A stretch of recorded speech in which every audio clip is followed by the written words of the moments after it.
कि प्रभु ने आज काफ़ी दिनों के बाद ये मौका दिया है कि उसके नाम को ले सके। मैं धन्यवाद करता हूँ और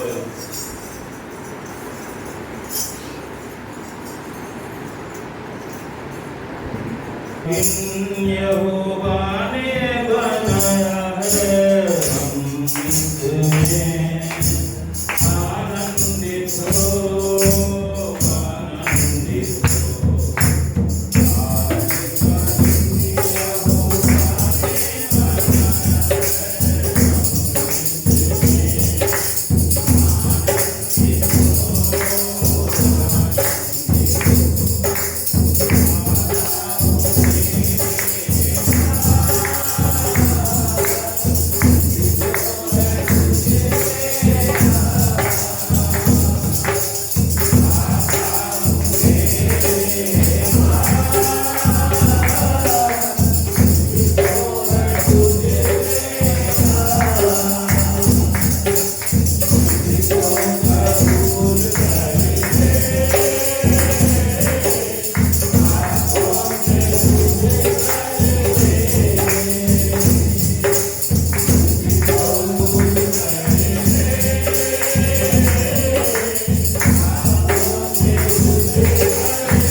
हालेलुया। तू ही शांति का राजा है, यीशु का दाता है। तेरी महिमा हम गाएं सदा। तू ही शांति का राजा है, यीशु मुक्ति का दाता है।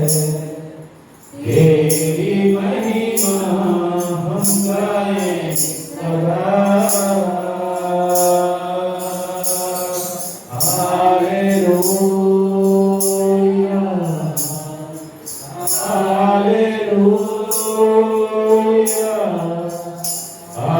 हालेलुया राजा है यीशु मुक्ति का दाता है तेरी महिमा हम गाएं सदा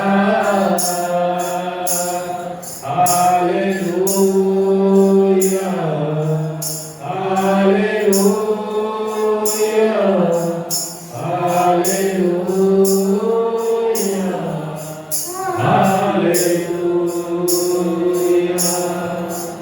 तेरे ही वचनों से हमको है जीना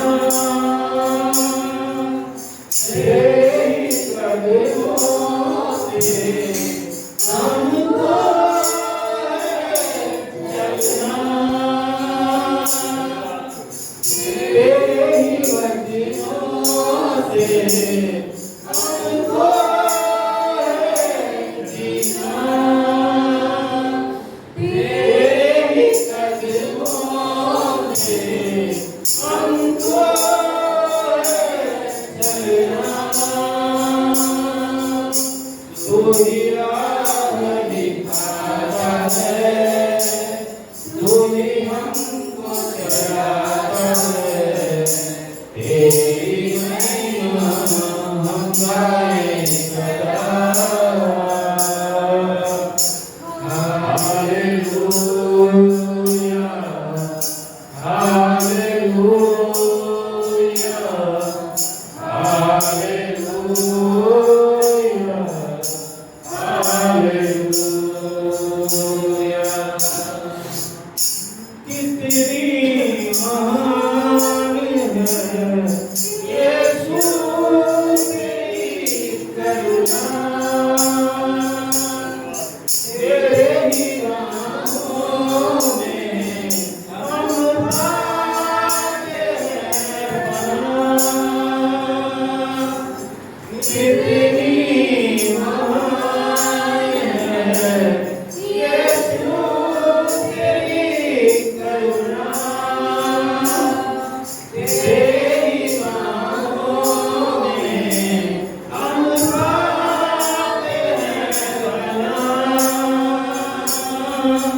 तू ही जीवन देता है तू ही साथ निभाता है तेरी महिमा हम गाएं सदा हालेलुया हालेलुया हालेलुया हालेलुया तू ही शांति का राजा है यीशु मुक्ति का दाता है तेरी महिमा हम गाएं सदा hallelujah hallelujah hallelujah hallelujah hallelujah धन्यवाद प्रभु तू काम ले मेरा हाथ मैं रहूं भूखे साथ तू काम ले मेरा हाथ मैं रहूं प्रभु के साथ मेरी राह निकल आसान यीशु तू है मेरा नाम तू नाम ले मेरा हाथ मैं रहूं प्रभु के साथ मेरी राह निकल आसान यीशु तू आना। जब गुनाह से जगमगाए प्रभु ये मेरे कदम। जब गुनाह से जगमगाए प्रभु ये मेरे कदम। तूने प्रभु मेरे तोरे दुनिया के सारे भरम। तूने प्रभु मेरे तोरे दुनिया के सारे भरम। तू है मेरा दयालु प्रभु, रहना सदा मेरे साथ। तू है मेरा दयालु प्रभु, रहना सदा मेरे साथ। तू थाम ले मेरा हाथ, मैं रहूं प्रभु के साथ। मेरी राह कर आसान, यीशु तू है मेरा नाम। मेरे सारे दुख मिट जाते प्रभु जब तू होता साथ। मेरे सारे दुख मिट जाते प्रभु जब तू होता साथ। पापों को मेरे करता क्षमा, मन करता मेरा साथ। पापों को मेरे करता क्षमा, मन करता मेरा साथ। चरणों में अर्पित जीवन मेरा, मैं बना रहूं तेरा दास। चरणों में अर्पित जीवन मेरा, मैं रहूं प्रभु तेरे साथ। राह कर आसान, यीशु तू है आना। मन वचन और कर्मों से भजता रहूं तेरा नाम। मन वचन और कर्मों से भजता रहूं तेरा नाम। मिलती तुझी से शांति प्रभु, रख दो मुझे अपने पास। मिलती तुझी से शांति प्रभु, रख दो मुझे अपने पास। जीवन के अंत समय तक मेरे दिल में रहे तेरा वास। जीवन के अंत समय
यीशुआ मेरे दिल में तू बना,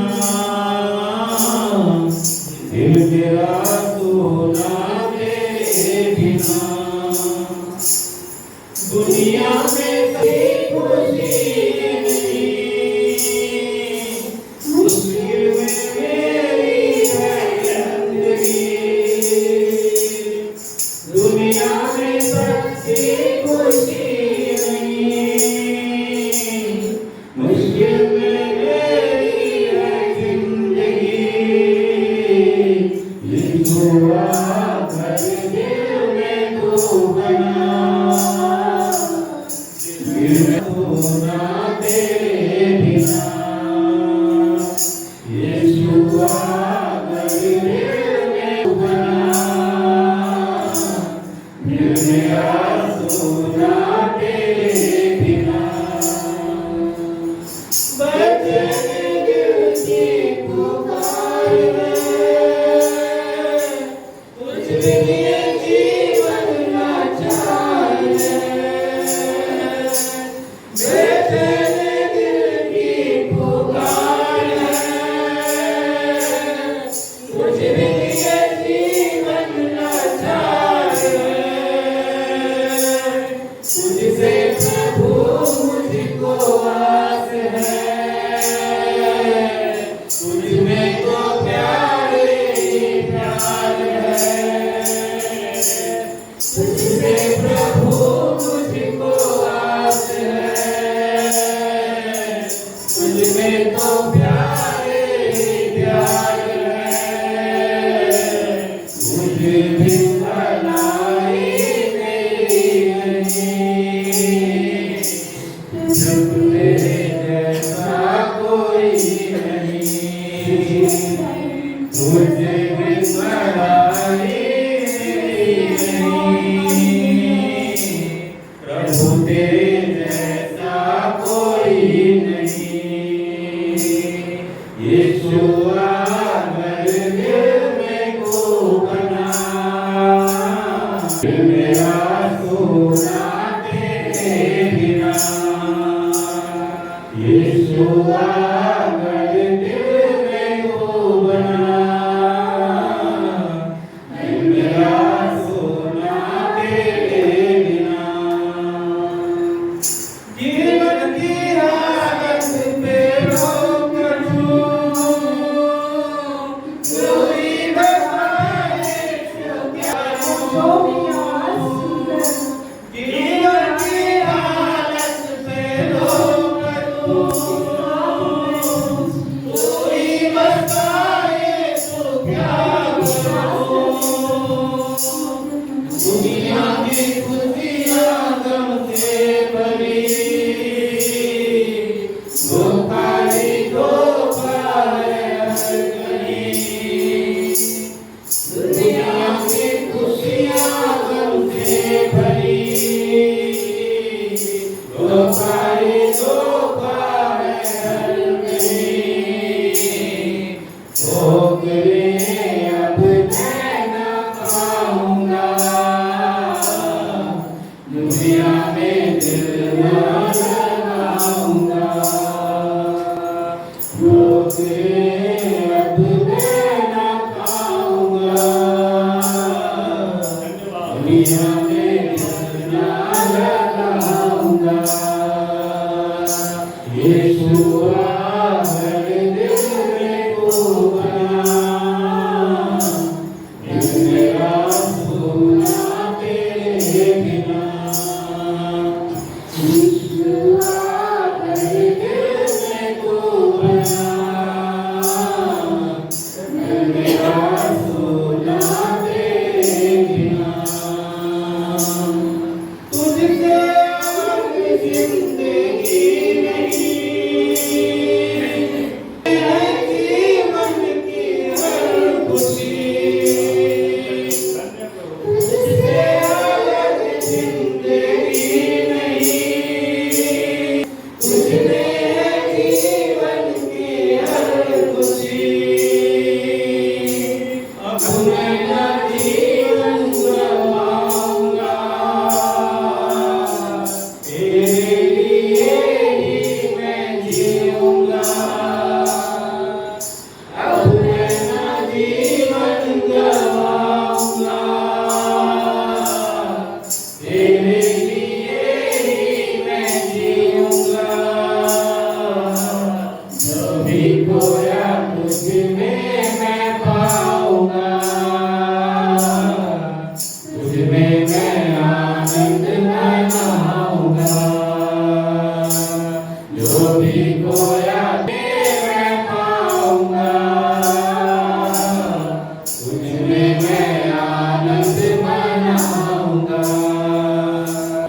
यीशुआ मेरे दिल के फूफना, दिल मेरा सोना तेरे बिना, यीशुआ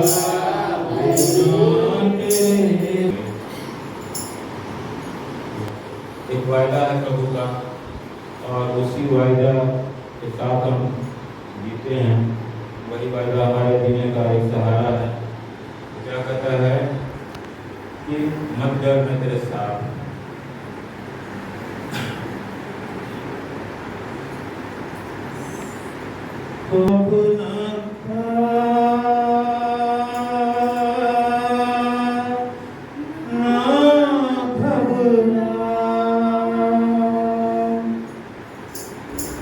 मैं यहोवा तेरी हूँ, मैं मुहैया करूँगा। मैं यहोवा तेरी हूँ, मैं मुहैया करूँगा।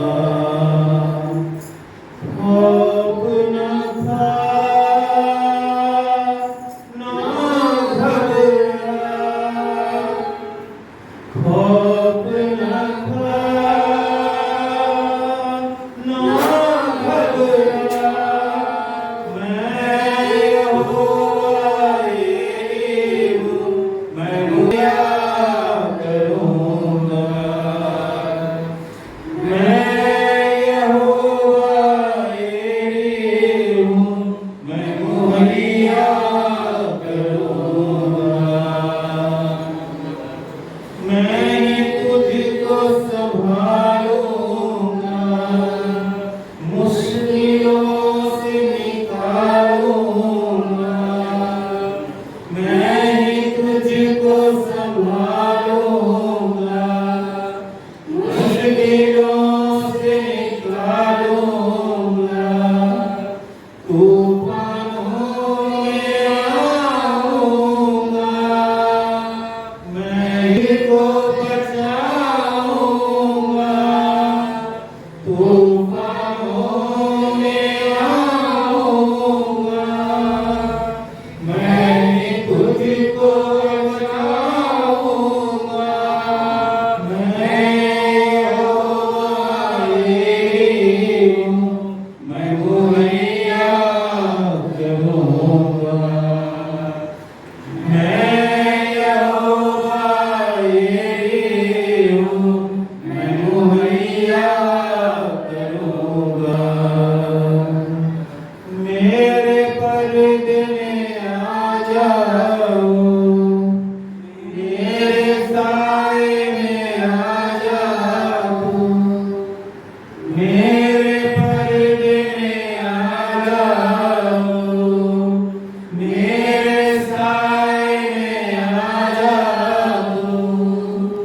अपने कदमों में छुपाऊंगा, अपने नाम में बना दूंगा। अपने कदमों में छुपा लूंगा, अपने बाहों में बना लूंगा। मैं यहोवा तेरी हूँ, मैं मुहैया करूँगा। मैं यहोवा तेरी हूँ, मैं मुहैया करूँगा। लगा ले तू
धन्यवाद प्रभु।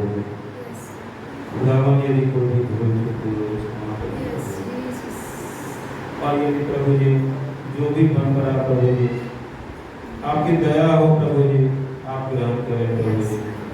खुदावन आगे के समय को भी आपके स्वागत किया करें। सारा आदर में और सम्मान यीशु मसीह के नाम को देते हैं। Hallelujah hallelujah. आइए हम भजन संहिता पढ़ेंगे। भजन संहिता 38वें बयान पेज नंबर 718 निकाल दिया हमने। यस सिय्योन की स्तुति में उसकी नींव पवित्र पर्वतों में है और यहोवा के सिय्योन के फाटकों से याकूब के सारे निवासियों से बढ़कर प्रीति रखता है।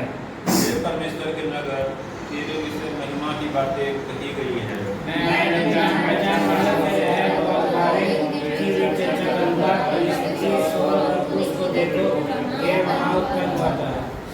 और सिय्योन के विषय में यह कहा जाएगा अमुक अमुक मनुष्य उसमें उत्पन्न हुआ था और परम प्रधान आप ही उसको स्थिर रखें। यहोवा ने देश के लोगों को नाम ले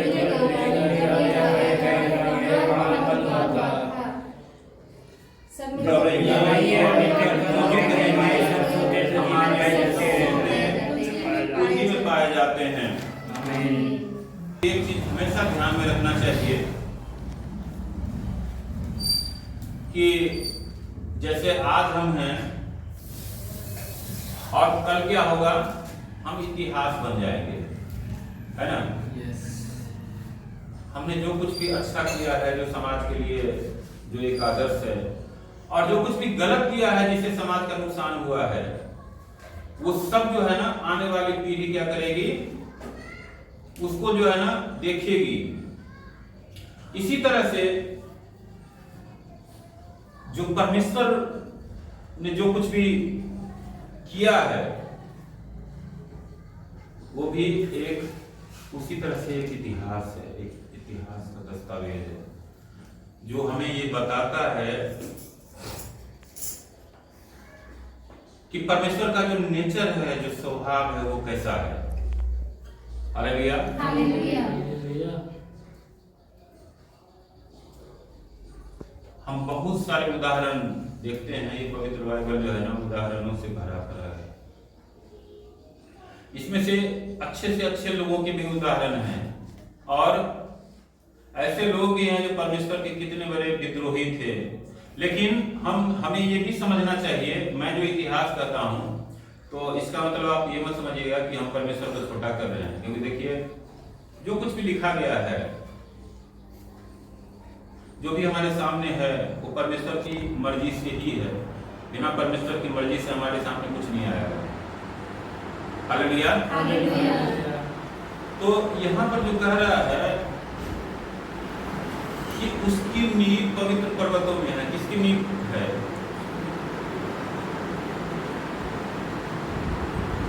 उसकी नींव, परमेश्वर की नींव। पवित्र पर्वतों में। हालेलुया। हालेलुया।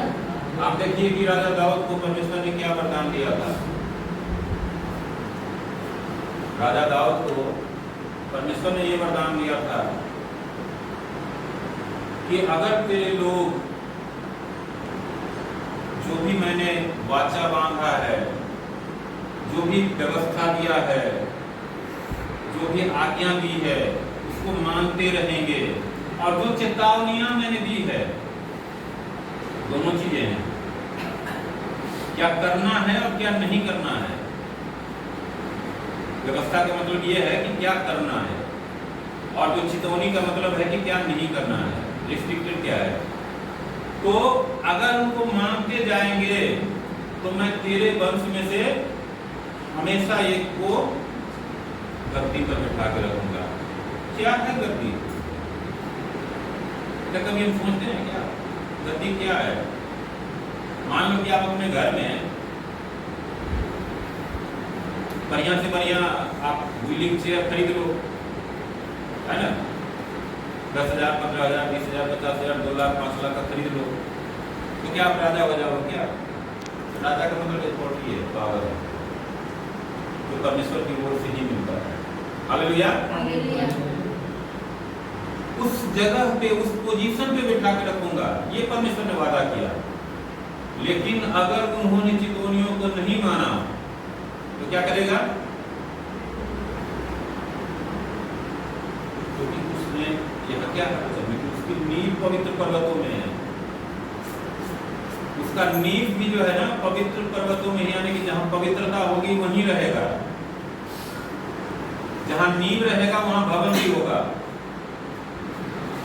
और नींव यदि कायम है ना तो भवन गिर भी जाए तो फिर बनेगा घर, क्योंकि घर को यहोवा बनाता है। और अगर नींव खत्म हो गया ना तो हमारी कोई भी कोशिश काम नहीं करेगी। इसलिए कहता है कि उसकी नींव पवित्र पर्वतों में है, और यहोवा सिय्योन के फाटकों से, याकूब के सारे निवासियों से बरकत प्रीति रखता है। क्या कर रहा है? यहोवा सिय्योन के फाटकों से, याकूब के सारे निवासियों से बरकत प्रीति रखता है। आप देखो, याकूब के कितने बेटे थे? 12 बेटे थे। लेकिन ऐसा भी नहीं है कि कोई व्यर्थ नहीं है, सबको इस्तेमाल किया परमेश्वर। लेकिन सबसे ऊंचा जो नाम रखा वो किसका रखा? यहूदा का। हालेलुया। आप देखो प्रभु किस पुत्र में आया? दाऊद कौन से पुत्र में आया? और जितने भी इजराइल के राजा हुए कौन से पुत्र के हुए? ऑलमोस्ट उसी पुत्र से आया, यहूदा से ही आया। हालेलुया। हालेलुया। तो हमें ये ध्यान में रखना चाहिए, क्योंकि वहां पर परमेश्वर ने एक नींव रखी थी। और इसीलिए यहाँ पर कहता है कि याकूब के सारे निवासियों से बरकत प्रीति रखता है। किससे? सिय्योन के फाटकों से। हालेलुया। हे परमेश्वर के नगर, तेरे विषय महिमा की बातें कही गई है। किसके विषय में महिमा की बातें कही गई है? परमेश्वर के नगर। परमेश्वर का नगर कौन सा है? क्या कोई ऐसा नगर भी है जो परमेश्वर का नहीं है? हालेलुया। ऐसा कोई नगर नहीं है जो परमेश्वर का नहीं है, लेकिन कोई ऐसा नगर होता है जो परमेश्वर जिससे ज्यादा प्रेम करता है, जिसको परमेश्वर ज्यादा चाहता है। क्या जो उस देश में अय्यूब के अलावा और लोग नहीं थे क्या? और भी तो लोग होंगे ना, वहां पर बहुत सारे लोग थे, लेकिन नाम किसका है? अय्यूब का नाम है। सुख भी दिया तब भी उसका नाम है, और दुख दिया तब भी उसका नाम है। और किस तरह से उसको स्थिर रखा ये हम देखते हैं। इसीलिए मैंने शुरू में ही कहा था कि परमेश्वर हर एक चीजों के द्वारा जो है ना एक उदाहरण हमें दिखाता है। अब देखो संत पौलुस को जब हम देखते हैं तो क्या देखते हैं कि एक समय में क्या कोई कल्पना कर सकता था कि ये कभी भी परमेश्वर से प्रेम रखेगा?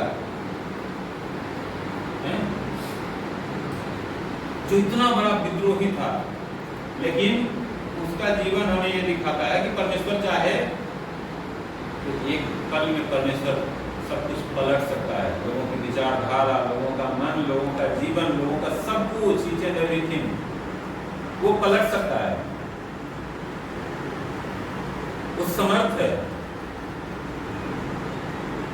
लेकिन आप देखो, संत पौलुस ने इस बात को जो है स्वीकार किया है कि मैं जो कुछ भी करता था ना, अज्ञानता के कारण करता था, बहकाए जाने के कारण करता था, क्योंकि उसके जैसा विद्वान अज्ञानता के कारण नहीं करेगा, क्योंकि उसके पास बहुत सारा ज्ञान था।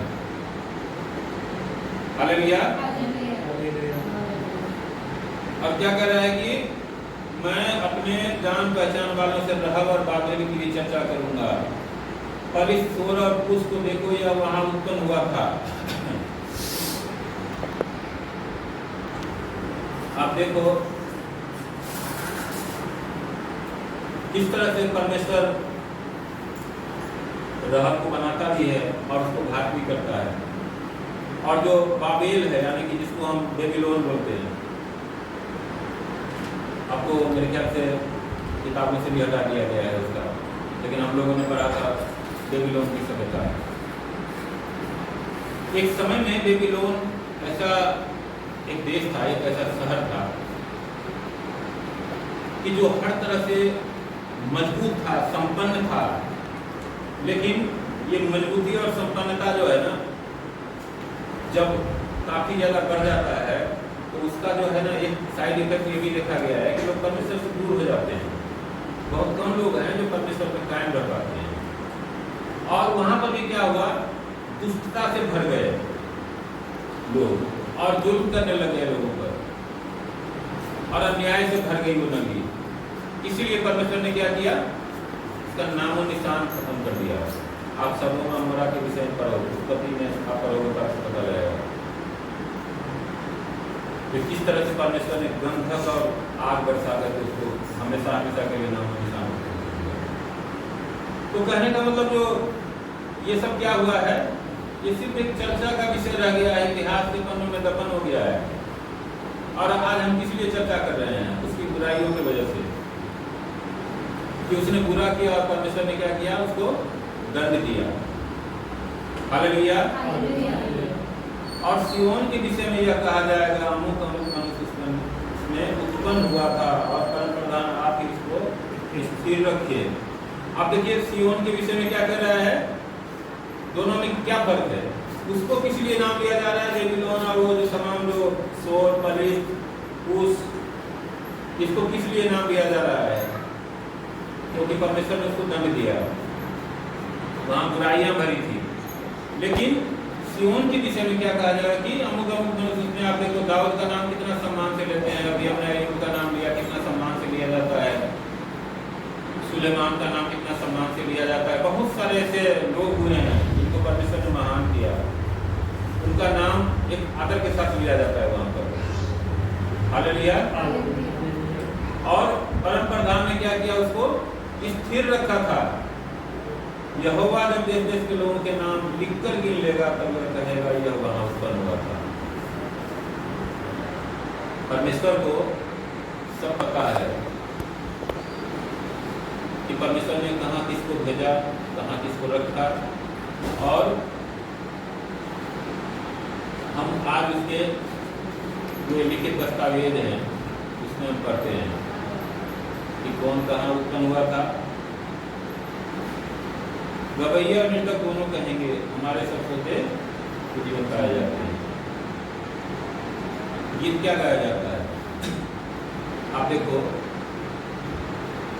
कहीं का जो लोक संगीत होता है, जो लोकगीत होता है, वो क्या होता है, वहाँ के जो प्राचीन परंपराएं हैं, जो प्राचीन लोग हैं, प्राचीन लोगों की जो जीवन शैलियाँ थी, उसको क्या किया जाता है, गीत में पिरो दिया जाता है और वो चलते रहता है और युग युग तक ये चलते रहता है। आप देख लो हर एक राज्यों में, हमारे यहाँ भी है ये रिवाज। हालेलुया। तो कहने का तात्पर्य है इस भजन संहिता का जो आशय है वो यही है कि परमेश्वर जहां पर अपना नींव रख देता है ना, तो क्या करता है, उस नींव को वो चाहता है कि स्थिर रहे नींव। देखो भवन पुराना हो जाता है और भवन गिरा भी दिए जाते हैं। हम जानते हैं ना कि बहुत सारे ऐसे बड़े बड़े ऐतिहासिक भवन हैं जो एक समय में एक शोभायमान था वो, लेकिन बहुत पुराना हो जाने के कारण जब वो कमजोर हो गया, जब वो खतरनाक हो गया, तो उसको गिरा भी दिया जाता है। एक हद तक, एक सीमा तक रिपेयरिंग करी जाती है, लेकिन उसके बाद गिरा दिया जाता है। वहां पर एक नया भवन तैयार किया जाता है। अभी हम देख रहे हैं ना, हमारे देश में भी एक बहुत बड़ा संसद भवन बना है, संसद विस्तार। ऐसे ही दुनिया में हर जगह बनते रहता है। लेकिन ये नींव आज नहीं रखी गई। नींव तो ये जब देश आजादी हुआ उसी समय रखा गया था। हो सकता है आने वाले समय में कोई और तीसरा भी सेंट्रल विस्तार बन जाए, हम नहीं जानते, हम नहीं होंगे शायद। लेकिन ये नींव जो है ना, रखने वालों ने रखा। तो ऐसे ही परमेश्वर जहां पर भी नींव रख दिया है, तो परमेश्वर चाहता है कि वो नींव कायम रहे। हालेलुया। लेकिन उस नींव का जो क्या कहेंगे, नींव का आप ईंट समझ लीजिए, हम लोग तो ईंट ही रखते हैं नींव में। वो ईंट क्या है? पवित्रता। परमेश्वर के विषय में एक ही चीज है। हम जब भी जहाँ भी पढ़ते हैं, जैसा या पढ़ लें, प्रकाशित वाक्य पढ़ लें, यिर्मयाह पढ़ लें, तो उसमें जितने भी परमेश्वर के स्वर्ग के दर्शनों के विषय में लिखा हुआ है ना, तो वहाँ पर दिखाता है कि वहाँ पर जो स्वर्गदूत हमेशा पवित्र पवित्र पवित्र सेनाओं का यहोवा, पवित्र सेनाओं का यहोवा, पवित्र, बस यही उनका भजन है, वही उनका गाना है, वही सब कुछ है। तो आप सोचिए वो कितना पवित्र है। तो पवित्रता ही उसको शोभा देता है और पवित्रता से ही उसकी नींव कायम रहती है। तो हमारा भी यही प्रयास होना चाहिए कि जितना हो सके परमेश्वर के सामने हम पवित्र रहें, और जितना हो सके हमसे गलतियां कम हो, हमसे पाप अपराध बुराई कम हो। ये तो नहीं हो सकता कि हमसे नहीं होगा, क्योंकि ये तो एक असंभव जैसे ही है, क्योंकि हम मनुष्य हैं, कहीं ना कहीं हम कमजोर जरूर होते हैं। तो इसके कारण हमसे गलतियां भी होती है। लेकिन अगर परमेश्वर के भय में रहते हैं, परमेश्वर के डर में रहते हैं, तो परमेश्वर हमें संभालता है और हमसे कम गलतियां होती है, और हम वो जो कम से कम गलतियां होती है परमेश्वर उसको क्षमा भी करता है, क्योंकि ये उसका वायदा है। और जो उसने स्तुति प्रशंसा के लिए चुना है, तो वो हमें कायम रखता है। हालेलुया। मैं परमेश्वर का धन्यवाद देता हूँ और सारा आदर महिमा सम्मान उस यीशु मसीह को देते हैं। सबको जय मसीह।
निकालेंगे योएल भविष्यवक्ता की पुस्तक, उसका दूसरा अध्याय। पेज नंबर है 1063, 106। पश्चाताप करने का आह्वान। इससे पहले हम योएल भविष्यवक्ता के बारे में थोड़ा सा जानते हैं। योएल भविष्यवक्ता की पुस्तक बहुत छोटी सी है और इसका जो मूल विषय है वो है परमेश्वर के दिन का आगमन। ये खास तौर पर इस बात पर जोर देता है कि टिड्डियों का आक्रमण किस प्रकार परमेश्वर के आने वाले दिन का संकेत है। किस प्रकार टिड्डियों का आक्रमण जो है वो दिखाता है कि परमेश्वर का दिन निकट है। परमेश्वर के दिन के आने पर क्या होगा और उससे पहले हमें क्या करना है, योएल भविष्यवक्ता की पुस्तक जो है इन्हीं बातों पर जोर देती है। तो इसका हम 12वें वचन में देखेंगे, पश्चाताप करने का आह्वान।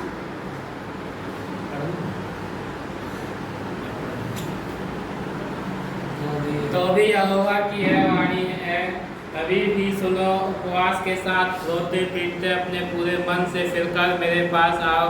तुम नहीं अपने मन ही को फाड़कर अपने परमेश्वर यहोवा की ओर फिरो, क्योंकि वह अनुग्रहकारी, दयालु, विलंब से क्रोध करने वाला, करुणा निधान और दुख देकर पछताने हारा है। क्या जाने वह फिरकर पछताए और ऐसी आशीष दे जिससे तुम्हारे परमेश्वर यहोवा का अन्न बलि और अर्घ दिया जाए। सियोन में नरसिंगा फूको, उपवास का दिन ठहराओ, महासभा का प्रचार करो, लोगों को इकट्ठा करो, सभा को पवित्र करो, पुरनियों को बुला लो, बच्चों और दूध पीवों को भी इकट्ठा करो। दूल्हा अपनी कोठरी से और दुल्हन भी अपने कमरे से निकल आए। याजक जो यहोवा के टहलुए हैं वह आंगन और वेदी के बीच में रो रो कर कहे, हे यहोवा, अपनी प्रजा पर तरस खा और अपने निज भाग की नामधराई ना होने दे। ना जाति जाति उसकी उपमा देने पाए, जाति जाति के लोग आपस में क्यों कहने पाए, उनका परमेश्वर कहाँ रहा। हम पछताते तब जब हमसे कोई गलती हुई और ये बात हम सभी अपने समय में पढ़ते हुए जान चुके हैं कि मनुष्य जो है वो जन्म के साथ ही पापी है, उसको पाप जो है जन्म के साथ ही मिला है और मनुष्य अपने किसी भी काम के द्वारा अपने आप को धर्मी या पाप मुक्त नहीं कर सकता।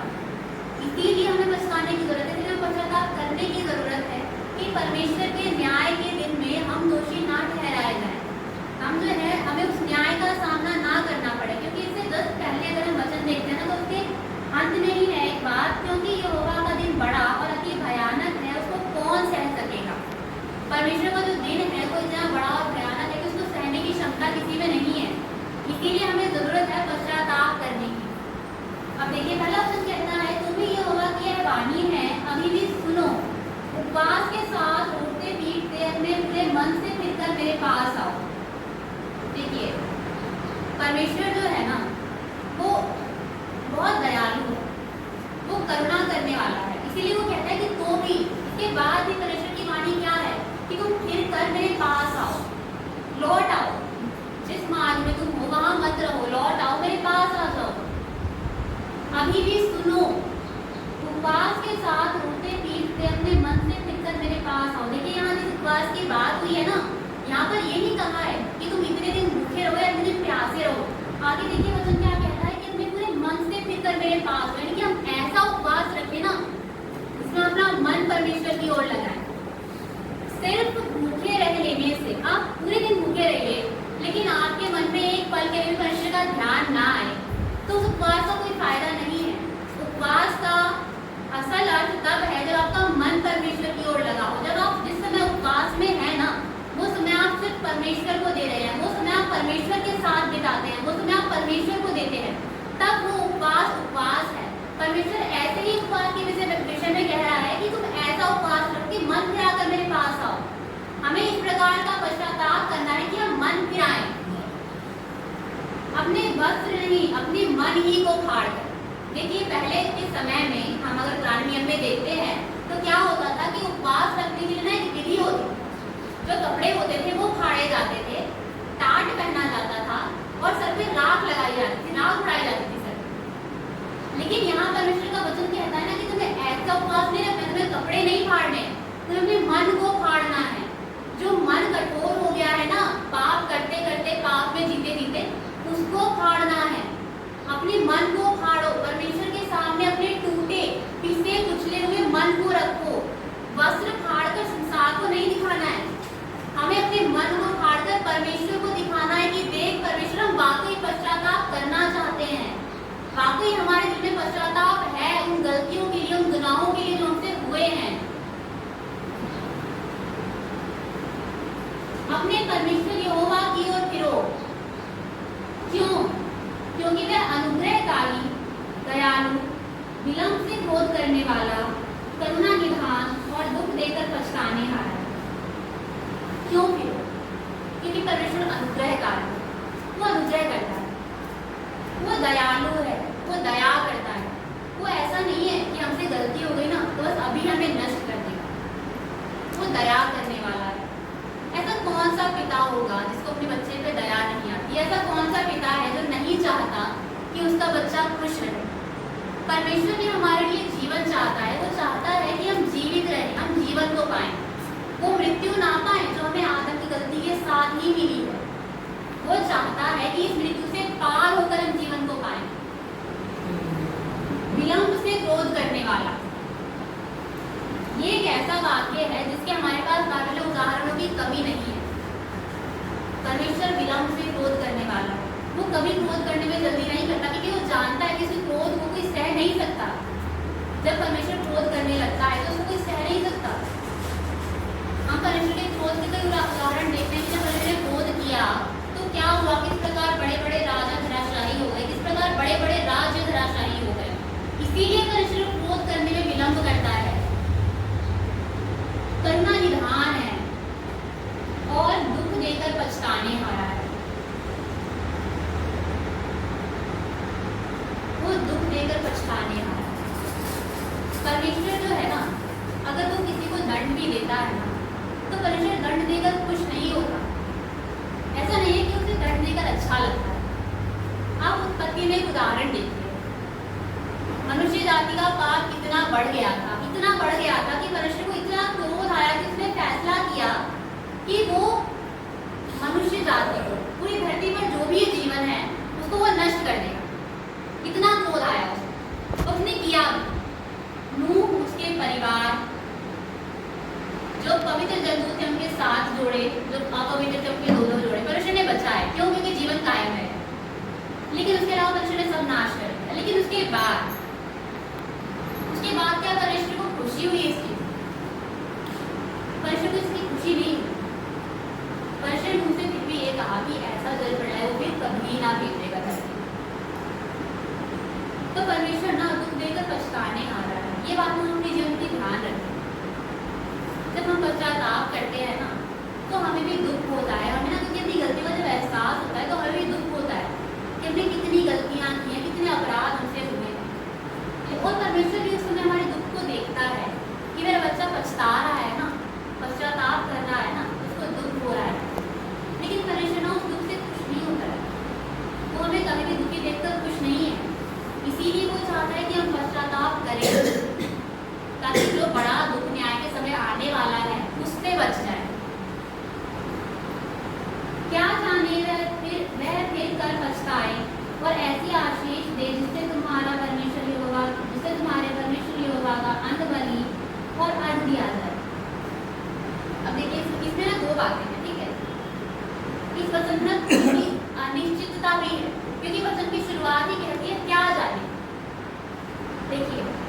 परमेश्वर दया करता है, करुणा करता है, प्रेम करता है, लेकिन वचन फिर भी ऐसे ही कहता है कि क्या जाने वह फिर कर बचता है। क्योंकि परमेश्वर का वचन ही ये भी कहता है कि परमेश्वर जिस पर दया करना चाहता है उस पर दया करता है। परमेश्वर अपनी मर्जी का मालिक है, वो किसी का गुलाम नहीं है। क्या जाने में फिर कर पछताए और ऐसी आशीष दे जिससे तुम्हारे परमेश्वर यहोवा का अनबल और अर्घ दिया जाए। क्योंकि देखिए, हमने ऐसे भी उदाहरण देखे हैं जहाँ पे परमेश्वर ने ना जब बचाना चाहा तो उसने कुछ भी करके बचाया। जब उसने जल पर लहर सारी पृथ्वी को नाश कर दिया तब भी उसने नूह और उसके परिवार को बचाया। उसने लूत और उसके परिवार को तभी बचाया जब पूरा नगर नाश हो गया। लेकिन क्या जाने इसलिए भी कहा जाता है ना कि अच्छा, एक बहुत अच्छा उदाहरण है परमेश्वर की दया का। एक पूरी पुस्तक ही है, यूना नबी की पूरी पुस्तक है चारक है, जिसमें हम यही पढ़ते हैं कि परमेश्वर कितना दयालु है। हम देख पाते हैं, हमें उसमें स्पष्ट वर्णन मिलता है कि परमेश्वर ने कैसे नीनवे नगर को बचाया। लेकिन यूना की किताब से ही ना जस्ट एक किताब आगे, मीका की किताब छोड़ के जो नहूम की किताब है उसमें 3 ही अध्याय है और वो पूरी किताब इसी बारे में है कि परमेश्वर ने कैसे नीनवे का नाश कर दिया। कुछ समय बाद ये किताब है और वो इसी बारे में है कि परमेश्वर नीनवे का नाश कर। तो इस बात का ध्यान रखें कि परमेश्वर जो है ना, अगर बहुत प्रेम करता है, बहुत करुणा करता है ना, तो वो नाश भी करना जानता है। इसलिए हम ये ना सोचें कि हम बार बार गलतियां करें, बार बार एक ही बात को दोहराएं और बार बार जाकर परमेश्वर से क्षमा मांगे और वो हर बार क्षमा करे। हम इस बात का ध्यान रखें। हमें ना वाकई जब हम पश्चाताप कर रहे हैं तो हमें दूसरी बात का एहसास हो कि हम उस गलती को दोहराएंगे नहीं। हम बार बार परमेश्वर को रिस्क नहीं दिलाएंगे, क्योंकि नीनवे को बचाने के लिए ना परमेश्वर ने अपने नबी तक को भी नहीं छोड़ा जो उससे भागना चाहता था। परमेश्वर ने उसको भी नहीं छोड़ा। क्यों? क्योंकि उस नगर को बचाना चाहता था। लेकिन जब परमेश्वर उस नगर का नाश करना चाहता था ना, तो उसमें परमेश्वर को रोक भी नहीं सका। इसलिए ध्यान रखें कि अगर हम पश्चाताप करते हैं ना, तो पश्चाताप को अपने पाप छिपाने का माध्यम ना बनाएं। हम बार बार गलतियां करें और पछतावे पश्चाताप को इस बात का माध्यम ना बनाएं कि हम गलतियां करेंगे, परमेश्वर के पास जाएंगे और वो तो क्षमा करने वाला है, तो क्षमा कर ही देगा। अगर ऐसा ही होता तो यहाँ क्यों कहता कि क्या जाने में फिर कर पछताए? फिर तो साफ साफ कहता ना कि परमेश्वर फिर कर पछताएगा। स्पष्ट लिखा होता ना कि परमेश्वर फिर कर पछताएगा। कहता है कि क्या जाने परमेश्वर फिर कर पछताएगा। परमेश्वर जितना प्रेम करता है उसका क्रोध उतना ही विनाशकारी है। इसलिए परमेश्वर को बार बार रिस्क ना दिलाए और ऐसी आशीष दे। उसका दूसरा भाग देखिए कि और ऐसी आशीष दे जिससे तुम्हारे परमेश्वर यहोवा का अन्न बलि और अर्घ दिया जाए। अब देखिए, कुछ समय के लिए तो ऐसा होता है कि हमें दुख होता है, हमें लगता है कि इतनी परेशानियां, इतनी दिक्कतें हैं।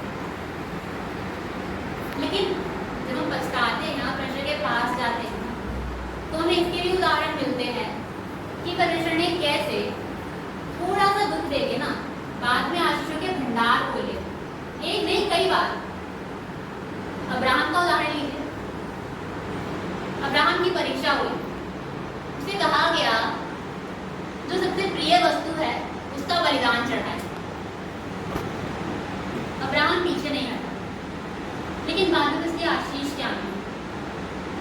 उसे सभी जातियों का मूल पिता ठहराया गया। परमेश्वर ने उससे अनंत काल की वाचा बांधी। क्या ये आशीष आप लोगों की नजर में छोटी है? ये बहुत बड़ी आशीष है। तो देखिए, परमेश्वर ना अगर जरा सा दुख देता है ना तो उसकी आशीष जब वो देता है उसकी कोई सीमा नहीं है। अब अय्यूब का उदाहरण लीजिए। उसकी परीक्षा हुई, लेकिन उसके बाद उसे सब कुछ जब लौटाया गया तो पूरे नगर में उसके साथ कोई नहीं, सिर्फ उसके साथ ही नहीं, उसके जो बेटे बेटी थे उनके जैसा सुंदर, उनके जैसा बुद्धिमान कोई नहीं था पूरे नगर में।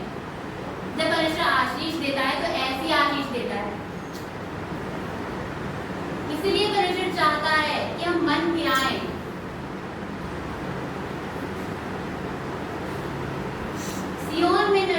फूको, उपवास का दिन ठहराओ, महासभा का प्रचार करो, लोगों को इकट्ठा करो, सभा को पवित्र करो, पुण्यों को बुला लो, बच्चों और दूध पीओं को भी इकट्ठा करो, दूल्हा अपनी कोठरी से और दुल्हन भी अपने कमरे से निकल आए।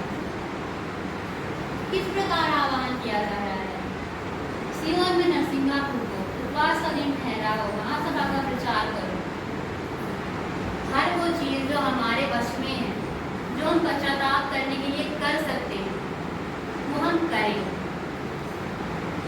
हम कुछ भी रख ना छोड़े, क्योंकि जब हम सब कुछ परमेश्वर के लिए देते हैं ना, तो परमेश्वर अपना हाथ बढ़ाने में देरी नहीं करता, परमेश्वर की क्षमा करने में देरी नहीं करता। और यहाँ पर एक या दो जन के लिए नहीं है कि जो बहुत ऊंचे पद पर हैं सिर्फ वही पश्चाताप करें, जो बहुत बड़े हैं सिर्फ वही पश्चाताप करें। यहाँ पर देखिए लोगों को इकट्ठा करो। यहाँ पर ये नहीं कहा है कि पुण्यों को इकट्ठा करो या बच्चों को इकट्ठा करो, किसी एक समूह की बात नहीं हो रही है। लोगों को इकट्ठा करो, लोगों में सभी आ जाते हैं, सभी को इकट्ठा करो, सभा को पवित्र करो। परमेश्वर पवित्र है। जब हम पश्चाताप करते हैं तो अपने आप को पवित्रता की ओर लेकर जाते हैं। इसीलिए इस बात का ध्यान रखें कि हमारे मुख से निकलने वाली बात, हमारे हाथों से होने वाला काम कुछ भी अपवित्र ना हो। हम मनुष्य हैं, हम जानते हैं हमसे गलतियां होंगी, हम इसको नहीं टाल सकते, लेकिन हम इसको जरूर टाल सकते हैं कि हम जानबूझकर कुछ ऐसा ना करें। हम जानते हैं कि हम जो बोल रहे हैं वो झूठ है, तो हम उसे ना बोलें। हम जानते हैं कि हम जो कर रहे हैं उससे किसी को तकलीफ होगी, तो हम वो ना करें। हम जानबूझकर जो बातें करते हैं जिससे हम अपवित्र ठहरते हैं, हम उन कामों को जरूर टाल सकते हैं। वो हमारे वश में है कि हम ऐसा ना करें। पुण्यों को बुला लो, बच्चों और दूधियों को भी इकट्ठा करो। यहाँ पर सभी के विषय में कहा गया है। पश्चाताप करने की जरूरत सभी को है। कोई ऐसा नहीं है जो अलग है इससे कि जिसको पश्चाताप करने की जरूरत नहीं है। ना यहाँ पर ये कहा गया है कि जो परमेश्वर की प्रजा है सिर्फ उसे पश्चाताप करने की जरूरत है, या जो परमेश्वर की प्रजा नहीं है सिर्फ उसे पश्चाताप करने की जरूरत है। सभी, छोटे बड़े बच्चे पुण्य, सभी को इकट्ठा करो, क्योंकि सभी को पश्चाताप करने की जरूरत है। याजक जो यहोवा के टहलुए हैं वे आंगन और वेदी के बीच में रो रो कर कहें, हे यहोवा अपनी प्रजा पर तरस खा और अपने निज भाग की नामधराई ना होने दे। और जब भी परमेश्वर की किसी काम की बात की जाती है ना, चाहे वो पश्चाताप हो, चाहे वो महिमा हो, चाहे वो प्रार्थना करना हो, ध्यान रखें कि परमेश्वर ने जिसको जितना बड़ा ठहराया है उसकी जिम्मेदारी उतनी बड़ी है। अगर हम में कोई बड़ा है, बड़ा तो मतलब हमेशा ये नहीं है कि वो उम्र में ही बड़ा, जो आत्मिक रूप से भी हमसे बड़ा है, जो परमेश्वर से प्रार्थना करके उसके समीप रहने के द्वारा हमसे बड़ा है, उसकी जिम्मेदारी भी उतनी बड़ी है। परमेश्वर का वचन कहता है कि वेदी के बीच में रो रो कर कहें, हे यहोवा अपनी प्रजा पर तरस खा और अपने निज भाग की नामधराई ना होने दे, न जाति जाति उसकी उपमा देने पाए। अब जानते हैं जिन राज्यों ने, जिन लोगों ने परमेश्वर के सम्मुख पश्चाताप नहीं किया ना, अपनी गलतियों को माना नहीं, उससे फिरे नहीं, उनका नाश हुआ और वो बाद में उपमा बन के रहे। अभी हमने भजन संहिता में पढ़ा बेबीलोन के विषय में, क्या किताबों में उसका जिक्र मुश्किल से ही होता है। वो किस चीज की उपमा बन के रहे थे? इसलिए नहीं कि उन्होंने कुछ बहुत बड़ा किया, इसलिए कि वो नाश हो, उसका किस प्रकार नाश हो, वो इस चीज की उपमा बन के रहे। तो परमेश्वर के दास से ना, परमेश्वर जिस तरह का आह्वान चाहता है वो यही है कि हम परमेश्वर से प्रार्थना करें कि हम भी वैसी ही उपमा ना बन जाए, वैसा ही उदाहरण ना बन जाए, कि कल को हमारा भी उदाहरण दिया जाए कि अमुक अमुक लोग वहाँ हुए थे। इस प्रकार नहीं कि बहुत अच्छा उन्होंने कुछ किया था, बल्कि इसलिए कि वो वहां हुए थे, उन्होंने गलती की, मन नहीं फिराया और परमेश्वर ने उनको नाश कर दिया। परमेश्वर से प्रार्थना करें कि परमेश्वर हमें नाम धराई का कारण ना बनाए, परमेश्वर हम पे तरस खाए, क्योंकि हम ऊपर पढ़ चुके हैं कि वो दया करने वाला है, वो करुणा करने वाला है, वो विलंब से क्रोध करने वाला है। तो वो क्या लगता है, अगर आप उसके सामने घुटने टेकेंगे, अगर आप उसके सामने प्रार्थना करेंगे, तो क्या आपकी सुनेगा? नहीं, वो जरूर सुनेगा। अपने मन को फाड़ कर उसके सामने रखिए, वो आपकी जरूर सुनेगा, क्योंकि परमेश्वर ने वायदे का पक्का है। जाति जाति के लोग आपस में क्यों कहने पाए उनका परमेश्वर कहाँ रहा?